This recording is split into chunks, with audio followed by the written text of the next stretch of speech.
Hey y'all, what's going on? It is just Appeal to Feminine Loc Slayer and your new multi-millionaire bestie. And you know, it really only takes one thing, one time, one person, one event, one repost for you to blow up. Or so we think.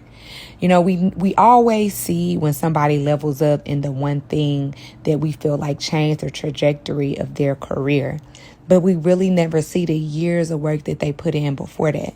Very, very rarely does someone just wake up and become a viral sensation. Like sometimes they have been posting videos for years and years and years, and this video just hit. Or we see hairstylists who have tried to go through different niches. So they were doing sewing, now they're doing locks, but they're really excelling at braids, you know, and then they just pop. So what I like to do is I love to see people's potential and people's growth. So I like to follow them from the very beginning. And what I mean by that is I like to see you when everything isn't perfect, when you're not at your best, because I know that if you keep at it and you're passionate about it, at some point, boom, you're going to pop. And my goal isn't to watch people struggle. My goal is to connect with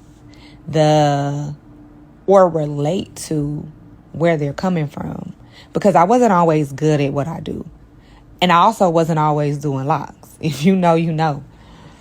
I wasn't always in this position to even be able to talk about this stuff. But if you've been following me from the very beginning, if you've known me before I started taking hair pretty seriously, then there's a certain level of relatability that happens there or that occurs. And you're like, dang, man, I knew she was going to win because she was very persistent in what she was doing.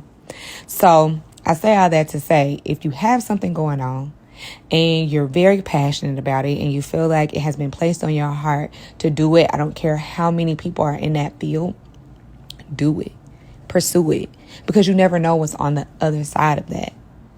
Because the moment that you quit, you always, you just never know how close you are to actually being who you are meant to become. And I think because we look at how much work something takes or how much time something takes, that it can be a little discouraging. I think that we also expect to be a viral sensation. Like some of the things that I like or that I think gonna pop, don't pop for real. And I know that sounds so crazy. It's always when you least expect it. So now I'm not really married to the results, but I'm married more so to the process, enjoying the process, making sure that I'm loving what I do and that this is in line with who I want to become. I see who I want to be. I envision it. I pray on it. I talk about it all the time. And so the moves that I make are kind of geared towards that. Now, let's say you're a person who is struggling with that. The only thing you have to do is lie to yourself. And that also sounds crazy. But you lie to yourself until you believe it.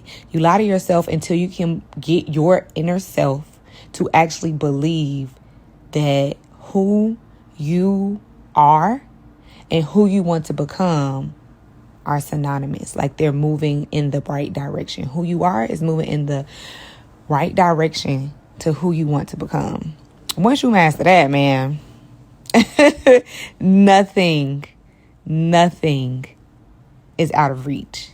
And I know it sounds crazy, but growing up, my grandma, my mom, my dad, they used to always tell me, if your dreams don't scare you, then you're not dreaming big enough. And now I finally know what they mean. Some of the things that I really, really want to do, I'm like, dang, can I? Am I? And I just tell myself every single morning, like, yeah, girl, that's who you are. That is exactly who you're going to be. So I think everybody should do the same, because there's no way that you aren't going to be able to tell me that I'm going to be a multi-millionaire or billionaire from hair, period. So I hope y'all take this little tidbit of advice and you guys enjoy me doing some 2-strand starters. All right, y'all. Bye.